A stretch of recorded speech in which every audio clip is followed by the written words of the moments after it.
Hello and welcome to a Brothers Creed podcast, where we talk about motivation, experiences, and exploration. Today we have a great podcast for you. We're going to be talking with a master scuba diver today who has almost 400 dives under his belt. Been to 20-plus countries from Honduras to Hawaii, Dominican Republic to the coast of North Carolina. Lots of cool experiences. Really enjoyed this podcast. Let's go ahead and dive in. I'm Jared. I'm Ethan. Let's do it.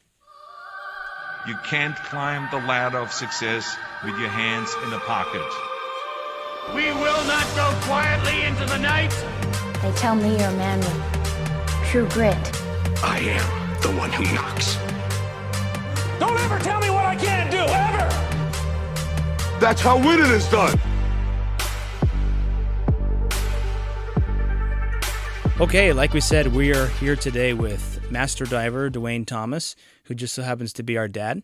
And he's telling us about his lifetime of scuba diving, going to share some experiences with us. And welcome. Yes, it's great to be here. Great to have you.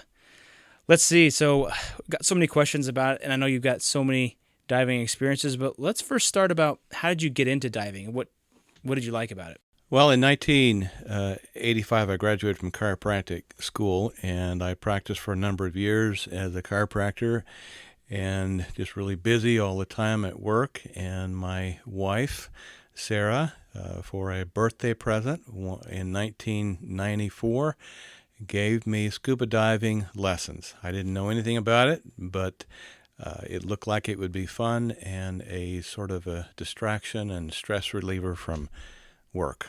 So to go through this certification, and actually Ethan and I have done this as well, you go to a class and then you take the test, right? And then you have to have so many of pool hours. Is that right? Or yeah, it's a several week certification to get your open diver or your basic diver certification, your classwork, as well as your actual dives. I think you have to have about 5 dives, as well as all your classwork, and pass your test for your basically open water. Mm-hmm. And then that allows you to go to a maximum of 60 feet as a newbie, beginner. Mm-hmm. And then there's a lot more courses that you take after that to advance. So how many additional courses have you taken? I know you're a master diver, but I know you've taken all kinds of certifications. What kind of things are? Well, you go on to your advanced open water, which certifies you to at least 100 feet. And there's a number of specialties that you take. There's actually about 20 specialties, but you have to have 5 or 6 specialties in combination with your advanced class. Specialties such as boat diving, wreck diving, nitrox diving with more oxygen as compared to the less oxygen with the nitrox mix. Deep diving, photography, navigation, fish ID. There's a lot of different specialties you can take, and I've taken a lot of those. Gotten my advanced diver, and then once you get your advanced diver and have a minimum of 100 dives, then you can start taking other courses like rescue diver, and then once you take rescue diver, then you become qualified as a master diver. And I've had almost 400 dives in various different areas. So like scuba master, does that allow you to train other people as? Can you at what level can you be a coach to other people, I guess? You get to a certain point in when you're advancing. When you get to master diver, or just before you get to master diver, you can go one of 2 ways. You can go to master diver, or you can go to dive master. Dive master is where you get to teach other people. And basically, in becoming a dive master, you have to be connected with a particular scuba shop, and you're sort of under the tutelage of a couple of other dive masters there, and you do a lot of work with new students and trips with new students, and there's a certain amount of trips and whatnot that you have to do with them. I just decided not to go that way. I wanted to become a master diver. Sometimes I think that when you make your hobby your work, it's not a good thing. Yeah, that makes complete sense.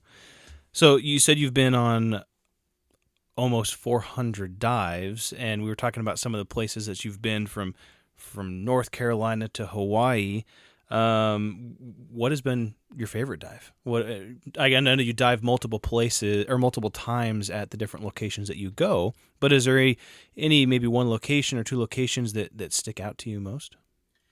It's hard to say because all the locations that I have been to, each have different things there that you're looking for, and different varieties of fish. And but I would say one of the dives that really sticks out in my mind is a dive that we did in Bonaire, and it just so happened to be a night dive, and it was my 100th dive.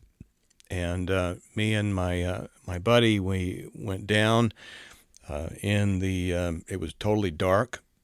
And we went down just looking for lobster and had our flashlights and everything. And there was no moon that night. It was a pitch black, dark night. And we realized that there was some bioluminescence in the water. So I motioned to my buddy, let's turn off our lights. And we turned off our lights, and it was amazing. It was like fireflies all around us. We had no idea what this was. It was like being up in the Milky Way galaxy, and there was fireflies all around you.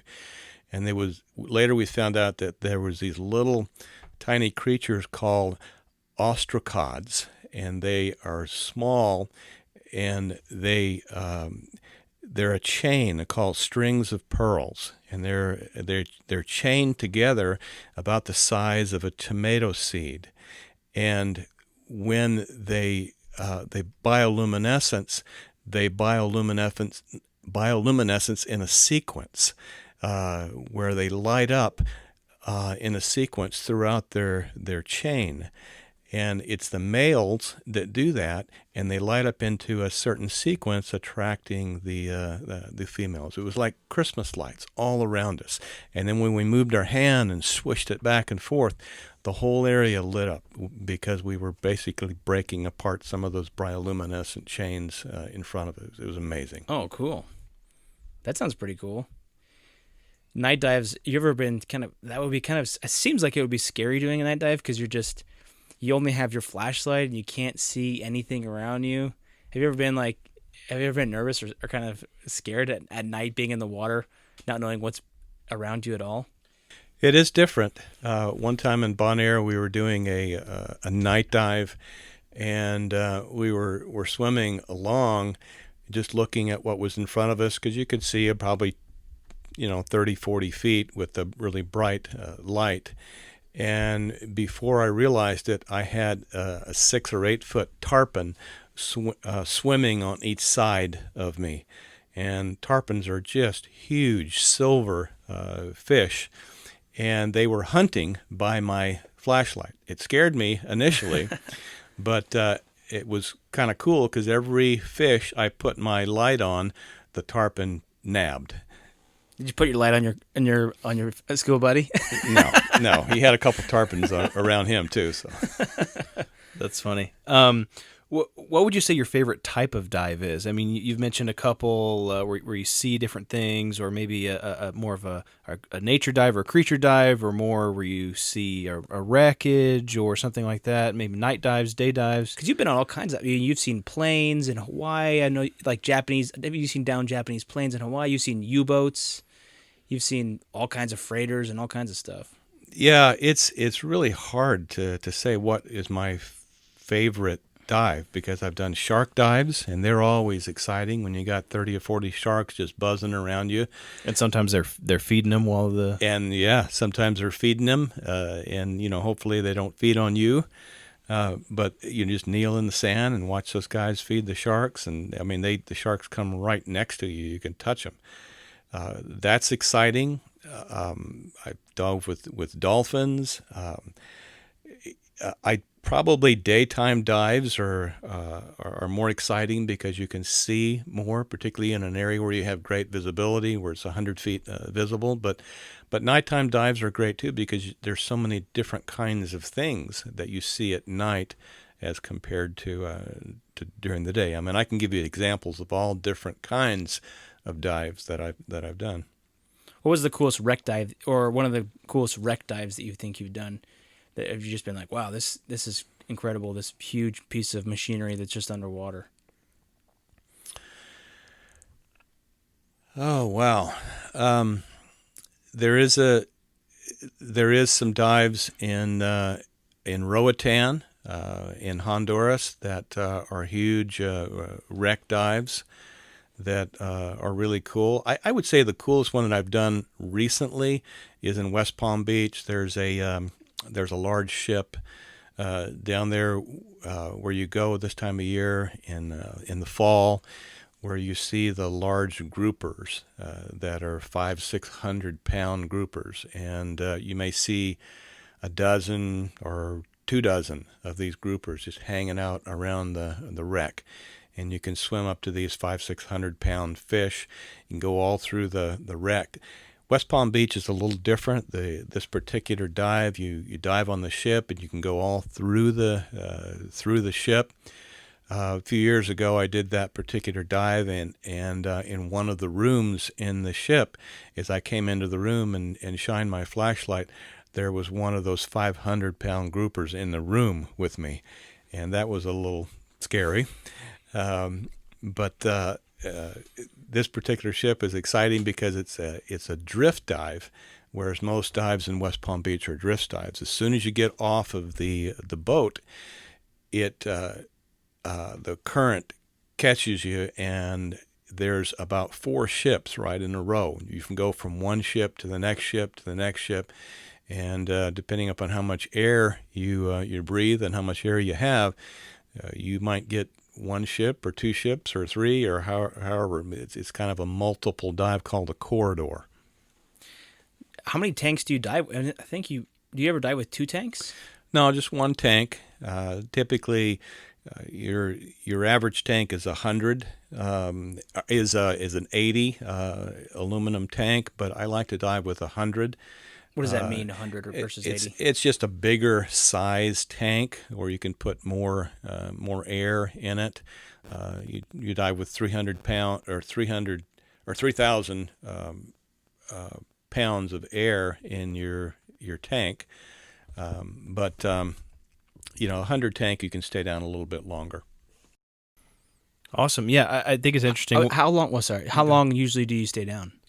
It depends. I like to dive nitrox, which is about 30% air as compared to 20% air, just diving compressed air, and it's a safer way to dive.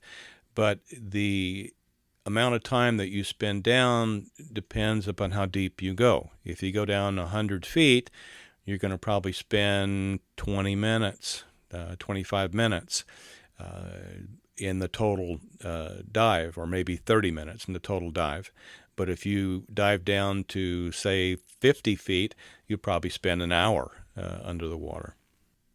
Most of the fish that you find are within 50, 60 feet. Most of the deeper dives that I have done is because of wrecks. Have you ever seen any of those creatures from the deep that like goblin fish or any of those, or goblin sharks, or any of those weird deep creatures that maybe come up a little bit? No. I think terrifying. I think those are like hundreds of feet deep. What's the deepest you've ever gone? About 110 feet, 115 feet. That's the deepest that I've ever gone. And yes, I have dove ledges where you go 110 feet down and you're like on the side of a mountain and you just look down into the blue abyss, and it might be 2,000 feet down. It's totally amazing. With diving, it's just like jumping off the edge of a cliff, but you fall as far as you want as fast and then- as you want. or as fast as you want, but just don't go too deep because you might not be coming up. I think that's really interesting, and one of the things that you'd said before, and I think for some of the listeners that haven't had those diving experiences or seeing animals and fish and stuff like that underwater, is you said you went into that one room and you shined your light and there was a big old 500-pound fish there. And I think in the experience that I've had with diving, I probably have, I don't know, maybe 15, 20 dives, maybe a little bit more than that. I have to check my dive book, but I've never really had any negative interaction with the fish or anything like that. It's almost like they're kind of curious that you're there, but even sharks and things like that, they don't even really pay attention to you at all. Have you ever really had any interaction with that, or if you kind of felt that same way? Is they're just kind of, you're looking at them and they're looking at you? And I would say generally most creatures just leave you alone. You do need to be careful when you dive to don't touch anything that you don't know exactly what it is, because there's scorpion fish down there, there's stonefish, things that are very poisonous that you can't even see very, very good. So just don't touch anything that you don't know exactly what it is. Yeah, I've had some kind of close encounters with different animals. I stuck my head into a hatch of a sunken ship one time, and the moment that I stuck my head in, a green moray eel stuck his head out a few inches from my head, and that was scary. He was those kids huge. could be mean, can't they? Yes, they can be mean. He was about 6-8 feet long, and that scared me. Sharks, I've done shark dives. I've been around, different kinds of sharks. Most of the sharks that I've been around, though, are Caribbean reef sharks, sand tiger sharks, nurse sharks, and those sharks will just leave you alone. I've never dove in an area where there's been Great whites or great hammerheads whites or something? hammerhead. Well, I did see a hammerhead one time, but great whites and actually tiger sharks are different than sand tiger sharks, or bull sharks. I have seen a bull shark. I saw a tiger shark one time, but that's not generally in an area that that I dive. I think they say bull sharks are some of the most aggressive sharks that are out there, but Right. I mean, they're probably rarely seen unless you're diving in a specific area that they are. Have you ever seen like any whales or orca or anything like that? We did snorkel one time with some whale sharks, and that is so cool. And the reason why we snorkeled with them is they were way out in the ocean. There was a lot of them, but the way that we did it was we were on a boat, and the boat would have you ready with all your snorkel gear on, and you jump out in front of the whale shark, and you swim with the whale shark for just a minute as he swims by because they're so fast. How big are they? They are as big as a school bus. Wow. They are unbelievable, and just so beautiful and so graceful. It doesn't look like they're swimming very fast. They're just moving so gracefully, but you cannot keep up with them. You can try, but you cannot keep up with them. So I know you got a story about another encounter with a moray eel. Do you want to share that one when you were doing some line fish hunting? Yeah, I'll share that one with you. And then another kind of a funny story that after that about some sharks that were chasing me. This was down in Honduras in Roatan a couple of years ago, or a few years ago, and this was down in Guanaja. This was down in Guanaja in Honduras. And I was lionfish hunting. And we had killed several lionfish. I'd taken several lionfish. And we were taking them back to eat because they are so good to eat. I had a container to put the lionfish in. You'd stab them, and then you put them in the container because lionfish spines are very poisonous, and if they stick you, it's not a good day. In any case, I had speared this one huge lionfish, and a Amore eel, about 6 to 8 foot long, green one, came out of nowhere, and he grabbed the lionfish off of the end of my spear, and him and I fought for a couple of seconds until he got it off of the spear, and he was gone. Dang. Well, good thing he wasn't after you. That was interesting because the dive master from the resort was actually filming it, and they now have that on their website. That's cool. The other little short story is I was this is another place, I believe this was in Bonaire. We were scuba diving and getting lionfish, and I had speared a couple of lionfish. Had actually several lionfish in my what we call a zookeeper, where you put the lionfish in. And I had a cup. I was just swimming, and I saw to my side there was 2 sharks, one on each side of me, and they were following me. I guess they were following the scent of the fish in my keeper.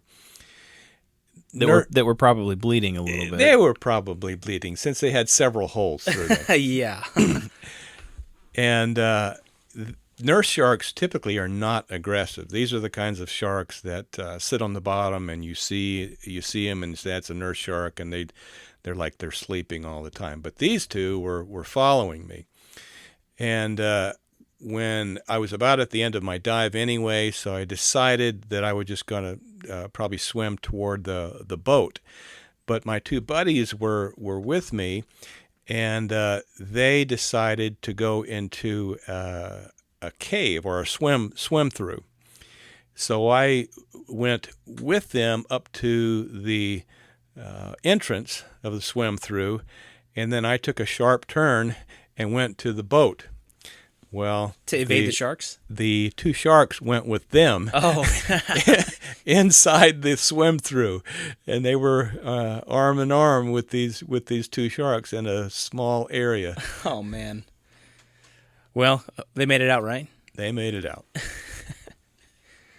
What's been something that I know you've found over the years, you've found a lot of cool things in our water. What have been some of the cool things that you've found and brought back up? You know, most places that you dive, you can't take anything because you're diving in protected areas, particularly in countries such as Roatan or Bonaire or Belize. Most of those countries, even Cozumel, you're diving in protected areas, and they don't even let you pick up a shell to bring back. If you're diving off the coast of North Carolina or South Carolina, that's a whole different deal. What about Florida? Florida, you can pretty much take what you find too. And I have found little things like knives and weights and different things like that weren't any big deal. I did dive sunglasses, lots of sunglasses. There are a few sunglasses. Generally, I left those kinds of things on the bottom, unless I was picking up trash, which I have done that also. But diving off the coast of North Carolina and South Carolina, I have done some specific wreck dives where you go down specifically to look for things, and you go down with a crowbar, and you dig in the dirt and in the wreck, and just to see what you can find. And generally, I found pretty much nothing, but I have had friends that have found old muskets or cannonballs and just a variety of different kinds of things from the Civil War time and even World War II that they have brought up, which is pretty cool. Mostly what I've brought up off the coast of North Carolina and South Carolina is maybe seashells, or I have also found a megalodon tooth, that's pretty cool to find a couple million-year-old megalodon. I'd say, what's a megalodon? Megalodon is kind of a dinosaur shark, huge shark, bigger than the dinosaurs were. In fact, the biggest living creature ever to be upon the earth, megalodon. and the teeth that you find are typically black, but they're pretty cool. There's a place in North Carolina where you can dive in an ancient river that you can just pull lots of megalodon teeth, and I've had friends that have done that. I have tried to do that dive about 3 or 4 times, but it seems like it keeps getting canceled. But I did find one megalodon tooth on a dive after a hurricane had uncovered a lot of shells and other things in an area. I remember you told me once there's 2 places to look for megalodon teeth. One is that underground river that's like 50 miles off the coast of Myrtle Beach, right, South Carolina. And the other place is in the Cooper River, right? Right. Well, I was raised in South Carolina, and I know the Cooper River, and the Cooper River is black as soot, and you could not see a flashlight on if it was turned on in the water. And the way that they do that is you go down into the river by yourself. You don't have a buddy like you do on most dives because you can't see them anyway. You drop down into the river, and then you anchor yourself with some type of spike in the bottom of the river because there is current, and you sit down in the river and you feel around with your hands to see if you can find anything. Since I was raised in South Carolina, I know what's in that Cooper River, and there's alligators in there and all kinds of things, catfish bigger than I am, and I'm not doing that dive. This is a sit-and duck dive. That's what that is. Yeah. I want to do dives where I can see what's coming. But yet you go on night dives, so... You have a buddy with you. Yeah. So speaking of that, obviously, we've talked about a lot of different experiences, and maybe could you share with us some characteristics of what a good diver is and does, and then maybe some things that people you've been around maybe that have not practiced some of those good characteristics, and something that possibly happened that could have been avoided. I would say a good diver is a person that keeps a cool head. There's a lot of things that can happen when you dive. It is inherently dangerous because we don't breathe water and have gills. But you need to have a cool head and common sense. You need to have present time consciousness as you are diving. I think a lot of times the accidents that you see happen are because people are so busy hunting or finding megalodon teeth or enjoying their surroundings that they just don't pay attention to their gauges, how much air they have left, what they're doing. You have to pay attention. You don't want to exert yourself. You like fighting against the current. You don't want to get excited. You just kind of dive and do it slowly and enjoy it. Breathe easy and keep breathing. And I think that a good diver inspects his equipment and knows his equipment before he goes into the water, rather than just kind of getting familiar with the equipment once he's down in the water. You got to know what you're doing and what you're diving with. It's like a skydiver. The time to inspect your equipment is before you jump, before you go underwater, and you're like, oh, that tube has a hole in it. Now I'm dead. Yeah. Have you ever been underwater where you've had any kind of malfunction or been in? I know you've sometimes gone with parties of people, like sometimes when you're on a boat with other people and they're scuba diving. Have you ever had any accidents or mishaps yourself? And then have you ever seen anybody else that's had done that? I think the longer you scuba dive, you're always going to have a chance to have an accident or an incident, and you have to handle it the best way you can. There was some of those incidents will be your fault, and some of them will not be your fault. That's one of the reasons why you have a buddy, and hopefully your buddy, it's better to know him and to be familiar with him and him with you, so that you watch each other. You don't just go wandering off, or you don't know where each other's at. So I mean, you have to take precautions. One incident that I have was when I was a fairly new diver. I've been diving probably for 3 to 4 years, maybe had 50, 60 dives under my belt. And I went to Bimini on a boat trip where it was a week-long dive. Where's Bimini? Bimini is in the Bahamas. Oh, okay. It's in the Bahamas. And so excited to go. I had all my equipment serviced and checked before I went, and got on the boat. And the very first dive that we did, well, part of the thing too is I didn't know anybody on the boat, and they just paired us up. The guy that I was with, I'd never met him before, and they just paired us up, and I dove in the water.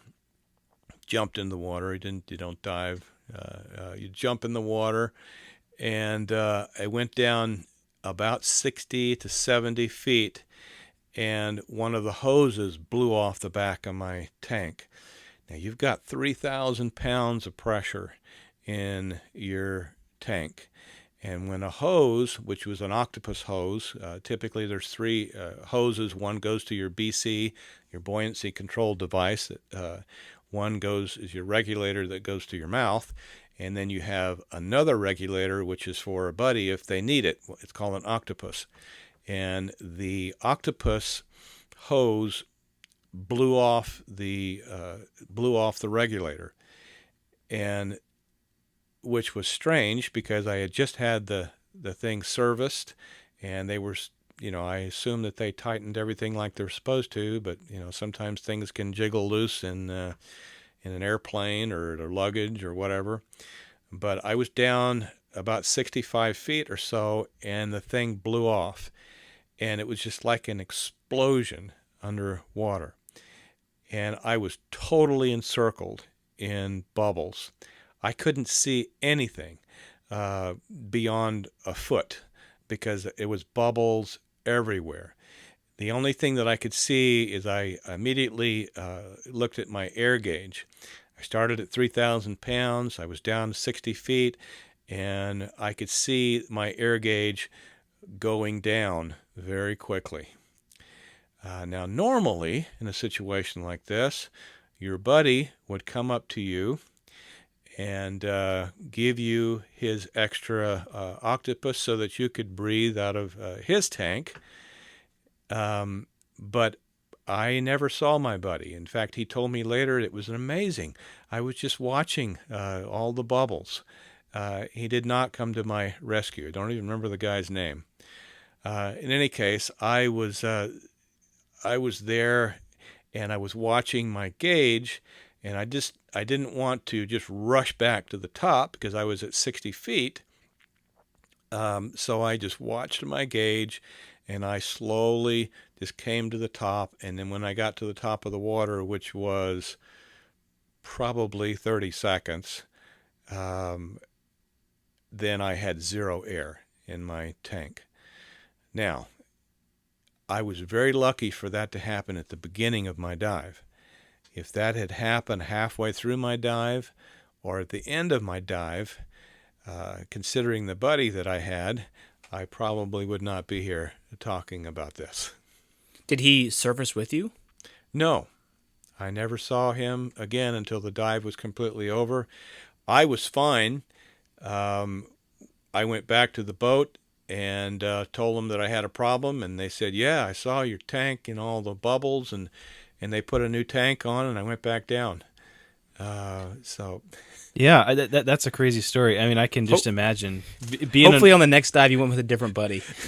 Yeah, seriously. I mean, being underwater and being completely encased in bubbles, and it's almost disorientating not being able to see what's going on. But one interesting thing that I was going to add to that is, for those who have never experienced it, whenever you run out of air underwater, it's not like holding your breath where it just kind of, you kind of like, I need to breathe or whatever. It's you're breathing. That's it.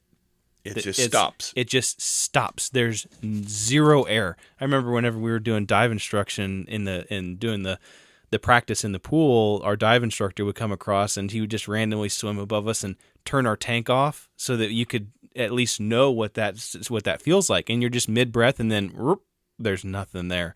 And so that's, yeah, I mean, seeing that gauge going down, that air gauge, and just saying, I got to get to the top. And why didn't you just swim to the surface as fast as you could? Could you explain that a little bit?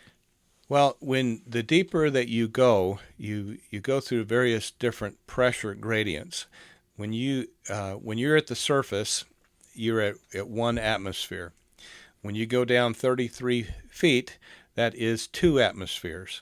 So that means that the pressure at 33 feet is double what it is at 1 atmosphere, or when you're out of the water.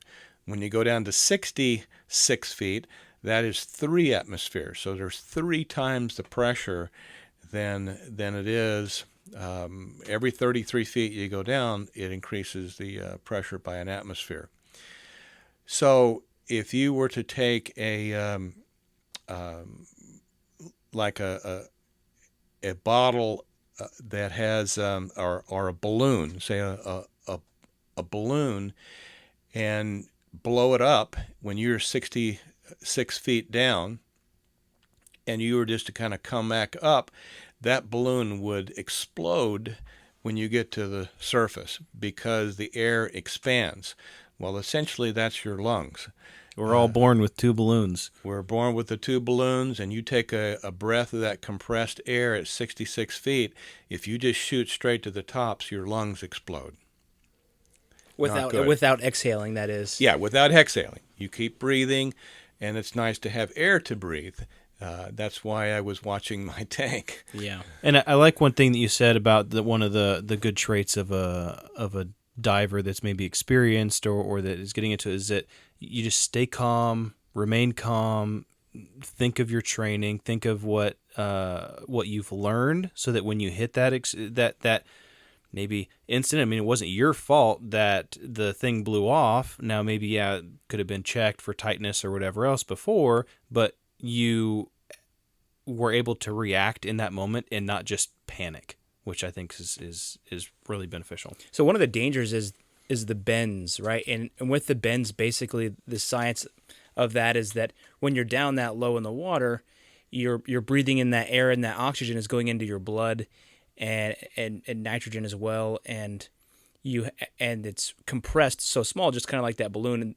But then if you were to go up really quickly without exhaling, the bubbles in your blood will actually expand. That air will expand as well, and you could get a big bubble in your blood, and that could go to your brain and give you a brain aneurysm. And that's basically the bends, right? Right, it is. Now, there's different kinds of things, different kinds of sicknesses, and different kinds of problems that you can get.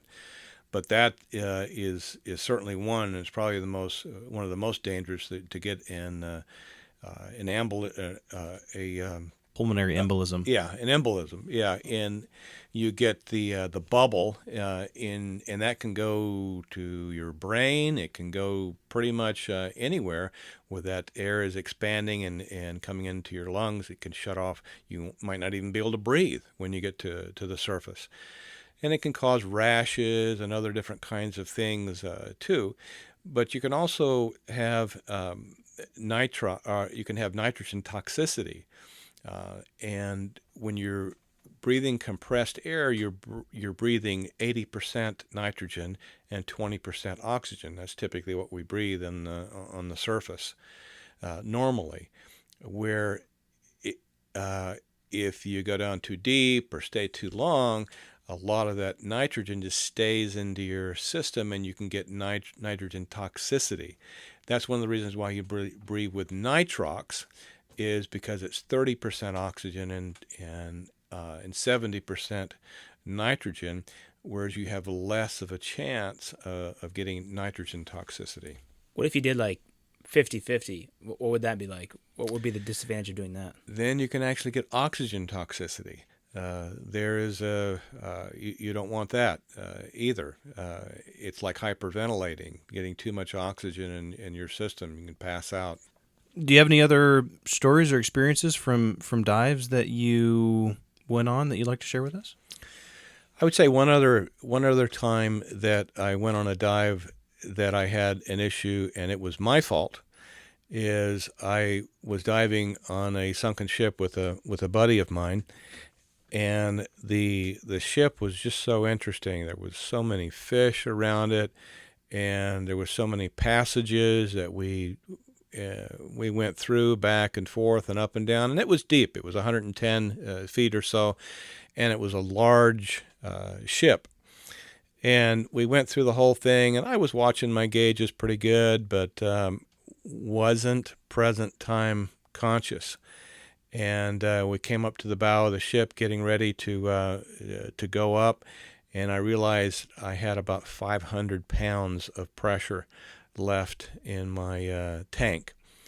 Now, typically, as a safety feature, you want to be on the boat at 500 pounds. And I was still 100 feet deep with 500 pounds. Now, he was with me, and I could have used his air, and he was well aware of the issue that I was having. But we went up slowly, and when you're diving that deep, you always want to do a decompression stop at about 15 to 20 feet for 3 minutes.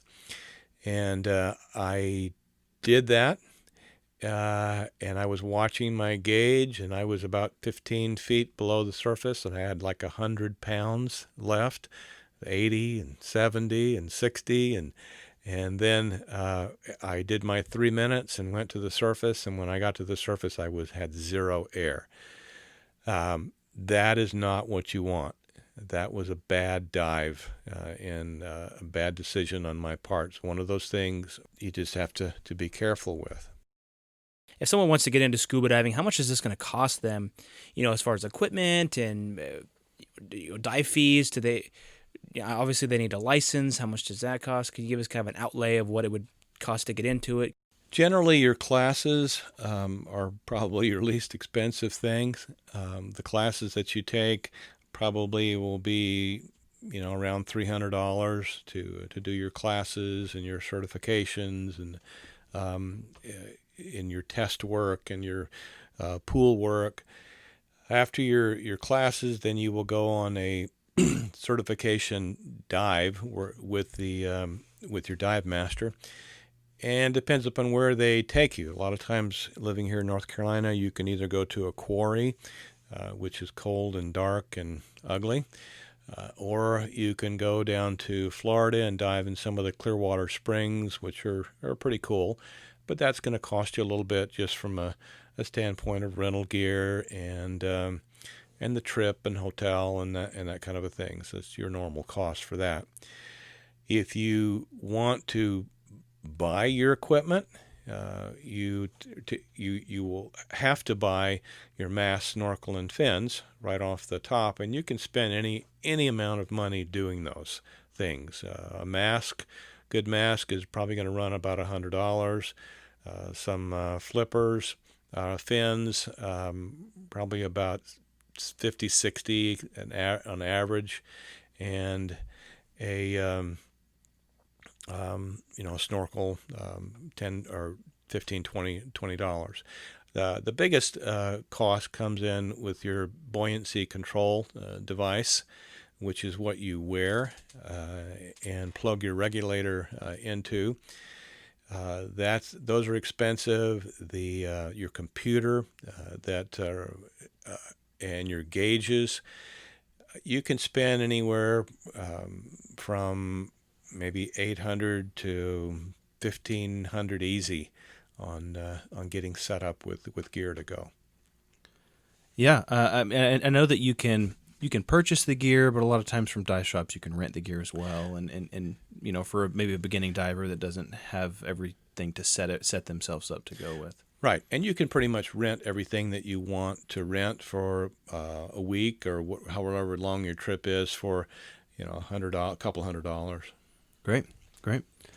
Well, this has been so fantastic. Thank you so much for sharing these experiences with us. And I think a lot of people, that might not know anything about diving would be interested in hearing this, and especially some of the cool things and things you like about diving. At the end of our podcast here, we always want to ask our guests a question. A Brother's Creed podcast really is one of the things that we've done today is experiences and really explore something that we want to learn more about and hear from others' experiences. We're trying to build a creed. So a creed is a set of beliefs or aims that guide someone's actions.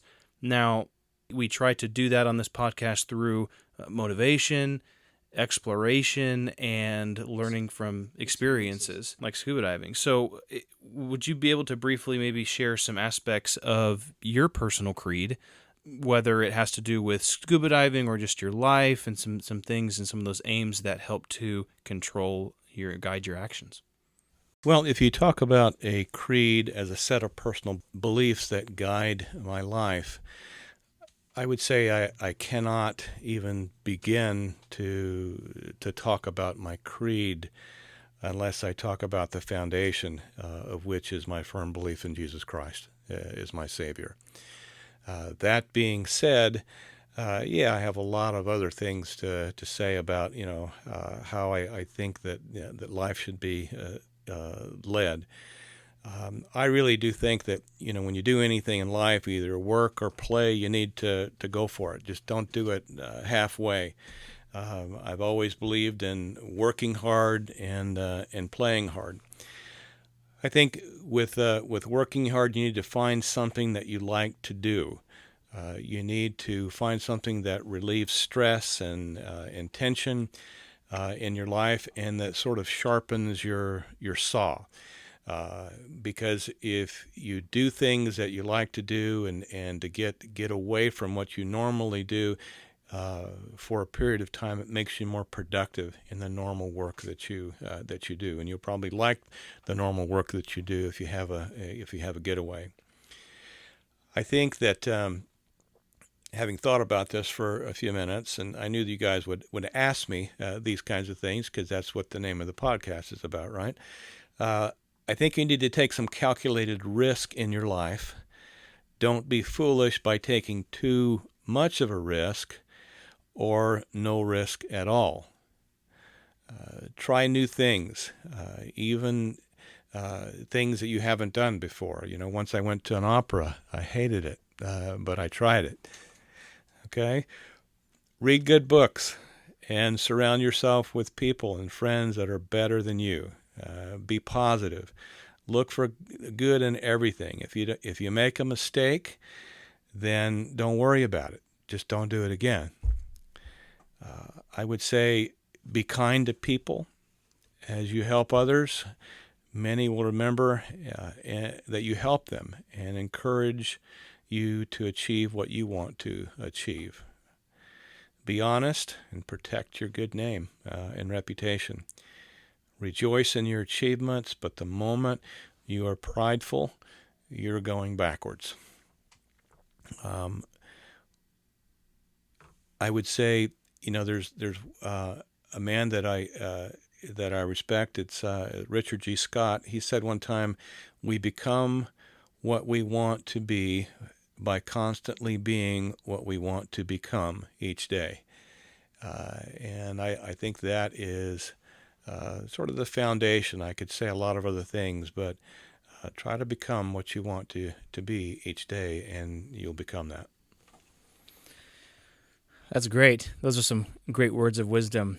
Many, if not all of those, are part of my creed as well. So yeah, and I think you being Jared and I's father has helped those teachings throughout our life and help us build our own personal creed. And one of the reasons why we wanted to create this podcast was to share that creed with others and continue to grow and create that brotherhood of whoever wants to build it together with us.